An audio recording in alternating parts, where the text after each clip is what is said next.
रामगढ़ शिवधाम जो कि जिला मुख्यालय से दक्षिणांचल में स्थिति है और रामगढ़ धाम जहाँ पर कि ज्वालामुखी नदी का उद्भव हुआ और हमारे बीच में जाने माने समाज सेवी और जिन्होंने रामगढ़ धाम को एक नया आयाम दिए, साहित्यकारों, संतों, महंतों और समाज सेवियों को जोड़ करके गंगा जमुनी संस्कृति का जो प्रादुर्भाव समाज शेखर जी ने किया। हमारे बीच में समाज शेखर जी हैं जिन्होंने कि रामगढ़ धाम में अपनी टीम के साथ पूरी तन्मयता से लगे हैं। समाज शेखर जी, जंगल में मंगल जो आपने शुरू किया है और पिताजी भी आपके अपने ज़माने की एक हस्ती रहे, एक शख्सियत रहे हैं, तो समाज शेखर जी किन भावनाओं को लेकर के इस सुदूर अंचल में आप रामगढ़ धाम में पधारे, जहां ऐसा कहा जाता है कि ये दस्यु प्रभावित क्षेत्र रहा है और जहां डकैतों का बाटी जोखा बनता था, वहां आज आप संतों, महंतों और क्षेत्रीय लोगों का किया है। तो निश्चय ही मैं चाहूँगा कि आप बताएं कि किन भावनाओं के साथ यहाँ आप प्रेरित हुए हैं। सबसे पहले तो मैं जिस गांव से आया हूं, मेरे गांव में ही धाम होता था पांडवकालीन। जी जी, तो उसको जगाया था तो उसकी समझ आ गई और वहीं पर एक नदी को भी हमने पुनर्जीवित किया, बकुलाही नदी को, समाज को जोड़ के। जी जी, तो उसकी वजह से जो समझ विकसित हुई थी, जी, तो हमें लगा कि कुछ अपने अगल बगल के ऐसे क्षेत्र में काम किया जाए जी जी, जहाँ पर उसका फायदा मिल सके। जी जी, तो प्रयागराज से वहीं रहता हूँ, इस नाते में इस क्षेत्र में आया। शंकरगढ़ में सुना था पानी का बहुत संकट है। जी जी, तो अपने साथी राम भवन के साथ में यहाँ जंगल में भटकते हुए पहुंचा। जी जी, तो मुझे ये मंदिर बड़ा खिंचा। जी जी, और मुझे लगा कि ये कोई तीर्थ है, रामगढ़ धाम जब जाना। तो ये जो जहाँ ये बावली दिख रही है, हाँ, हाँ, ये अब आप जहाँ पर हैं, ये बुंदेलखंड का वो आखिरी पहाड़ है, जी जी, जी जो उसका आखिरी हिस्सा है। जी जी, और ये बावली उसी पहाड़ से झर रही है। जी जी, जी यह एक नदी का भी रूप हो सकती है। ये तालाब आप जो देख रहे हैं, ये इसी बावली से भरता है और ये बंधा हुआ है। हाँ, हाँ।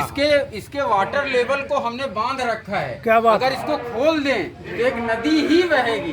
क्या बात। अगर इसको हम तोड़ दें इन जंजीरों को, तो यहाँ से एक नदी आज भी बहेगी और उसको आप ज्वालामुखी ही समझ सकते। और जिस तरह से देखा जा रहा है कि आपने बड़े बड़े, जैसे हमने अभी अशोक कुमार स्नेही को देखा और तमाम गजेंद्र प्रताप सिंह, तमाम लोग हैं, तो किस तरह का आपने जादू किया कि ये तमाम लोग जो कि इस क्षेत्र के थे, जो यहाँ से अनभिज्ञ थे और आज आपके साथ कंधे से कंधा मिला करके, यहाँ बुजुर्ग भी हैं, नौजवान भी हैं। जब मैं पहली बार यहाँ आया, जी सर, तो इसी पे हम बैठे थे और गांव के यहाँ के बहुत सारे लोग इकट्ठा हुए जी, और मुझसे बहुत देर शास्त्रार्थ हुआ था। जी जी, बहुत सारे उनके सवाल थे।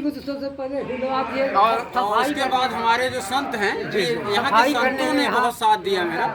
ये 5 संत यहाँ थे उस समय और मैंने जैसे ही कहा कि ये तालाब साफ होना चाहिए, ये लोग कूद पड़े। कहे साहेब आप नहीं कूदेंगे, मैं कूदूंगा।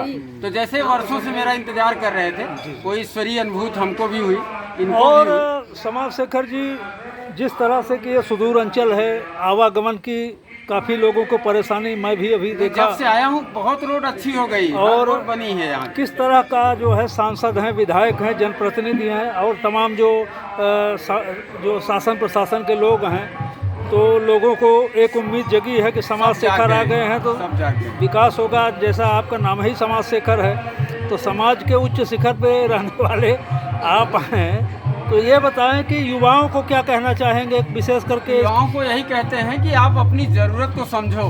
आपकी ज़रूरत क्या है, पहली चीज़ हमारे गांव की क्या ज़रूरत है, और फिर हमारे पास संसाधन क्या है, मटेरियल क्या है, और उस मटेरियल से हम क्या पुनरुत्पादन कर सकते हैं जिससे बाहर उसकी डिमांड हो और हमको पैसा मिले, अर्थ मिले। तो कितने वर्ष हुआ समाज शेखर जी आपको रामगढ़ में? रामगढ़ तो 4 साल हुआ। 4 वर्ष में तो आप देख रहा हूँ कि आज जो है यहाँ काफी परिवर्तन, यहाँ के सम्मेलन और पूरा आपका मंदिर बदल गया, आपका यहाँ समाज जग गया और सब लोग यहाँ की चिंता कर रहे हैं। आगे की क्या योजना है समाज शेखर? आगे हमको जो लग रहा है कि ये 2-4 साल में बहुत बड़ा धाम होने वाला है। जी जी क्योंकि ये रामगढ़ है जी जी और ये यमुना पार का ये पर्यटन क्षेत्र भी है। जी जी जी।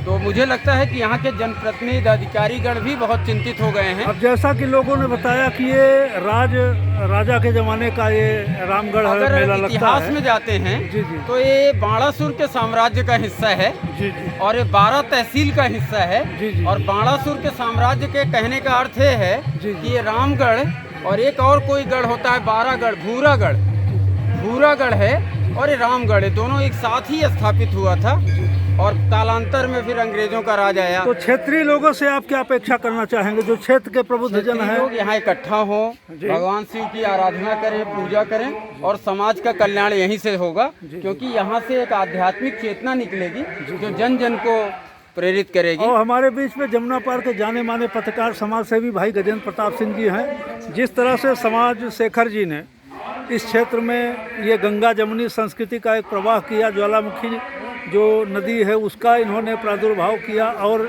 तमाम साहित्यकारों और संतों को यहाँ से जोड़ा, युवाओं को जोड़ा। क्या कहना चाहेंगे गजेंद्र प्रताप जी? सबसे पहले तो हम समाज शेखर जी का धन्यवाद देंगे जी जी कि वो दूसरे जनपद से आकर जी हमारे इस जनपद के इस जमुना पार क्षेत्र के लिए जो उन्होंने हाँ। चेतना जगाई, जी जी हम उनके बहुत शुक्रगुजार हैं, धन्यवाद देते हैं, उनका आभार व्यक्त करते हैं। जी जी उनकी प्रेरणा से और उन्हीं की ही नहीं बल्कि ये कह लें कि उनके पहले इनके पिताजी की ही प्रेरणा से हाँ हाँ इस क्षेत्र का विकास के नाम पे शुरुआत हुई थी। जी जी और आज उसको उन्होंने आगे बढ़ाया है और आगे बहुत कुछ आशाएं इस क्षेत्र को है उनसे, तो इसलिए उनका धन्यवाद करेंगे। दूसरा ये कि ये जमुना पार क्षेत्र जो है इलाहाबाद का, जी जी पूरे उत्तर प्रदेश के जितने जिले हैं उनमें आधे हिस्से से ज़्यादा हाँ हाँ जिलों से ये बड़ा क्षेत्र है। जी जी इसको स्वयं में अपने आप में जिला है। राजनीतिक तौर पे इसको तो जिला मानते हैं, लेकिन प्रशासनिक तौर पे अभी जिला नहीं बनाया गया।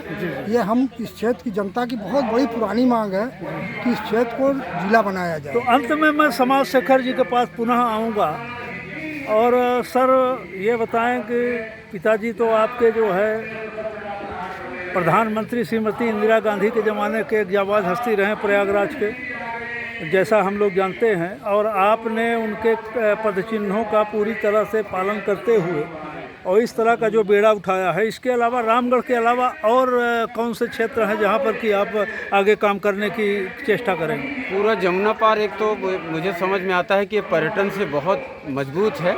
यहाँ पर पर्यटन की अपार संभावनाएं हैं।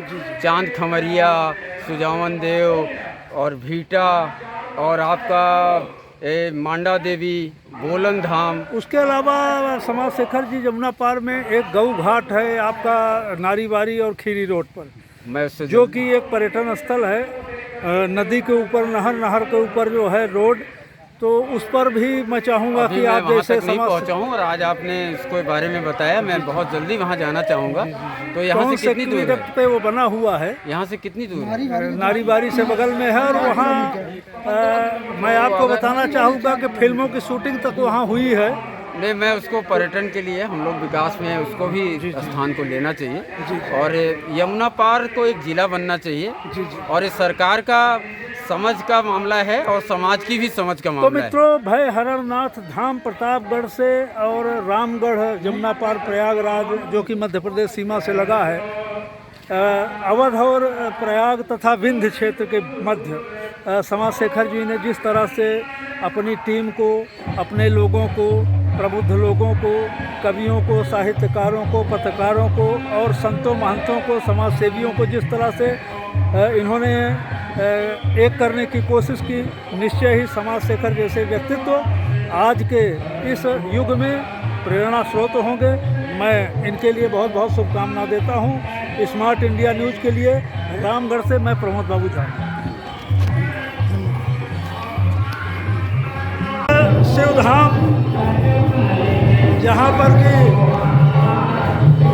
इस समय रामगढ़ शिव मंदिर जो कि प्राचीन काल से मंदिर है और रामगढ़ शिवधाम में जाने माने समाज सेवी श्री समाज शेखर जी यहाँ पे हैं और हमारे बीच में प्रयागराज के जाने माने साहित्यकार अशोक कुमार स्नेही जी भी मौजूद हैं। अशोक कुमार स्नेही जी साहित्यकारों के भीष्म पितामह माने जाते हैं प्रयागराज के। और सर, जिस तरह से समाज शेखर जी ने यहाँ का जो है जीर्णोद्धार पुनरुद्धार शुरू किया, इस पर क्या कहना चाहेंगे? समाज शेखर प्राण जी ने यहाँ तो किया है, बहुत किया है, और जगह भी जो है इन्होंने बड़ा जो है वो नदियों का इसीलिए जल पुरुष भी कहे जाते हैं। और इन्होंने यहाँ रामगढ़ के लिए जो है यहाँ बिल्कुल जंगल था, इन्होंने जंगल में मंगल कर दिया। और हम सब बहुत, मैं चाहूँगा कि एक रचना के माध्यम से एक रचना हो ही जाए स्नेही जी की, बहुत दिन हो गया। अरे बहुत रचनाएं सुना दीजिए उसको, बंद करिए। और अशोक कुमार स्नेही जी, रावण के रावण को मारो, ऐसे रचना के सशक्त हस्ताक्षर। मैं चाहूँगा कि 2 पंक्तियाँ समाज शेखर के लिए। समाज शेखर के लिए हमने कोई कविता नहीं लिखी, समाज शेखर तो अपने ही हैं, बाकी जो है हमने कविता लिखी है। और समाज शेखर जी तो बहुत अच्छे काम किए हैं, ऐसा पुत्र भगवान सबको दे। हाँ, हम तो इनसे ईर्षा करते हैं कि हमारे भी ऐसे पुत्र जो है क्यों नहीं। बहुत बढ़िया, बहुत बहुत धन्यवाद आपको। और ये रामगढ़ शिव मंदिर में जहाँ पर कि जंगल में मंगल, जैसा कि स्नेही जी ने बताया, और समाज शेखर जी ने जो कार्य यहाँ किया, निश्चय ही श्री चंद्रशेखर प्राण जी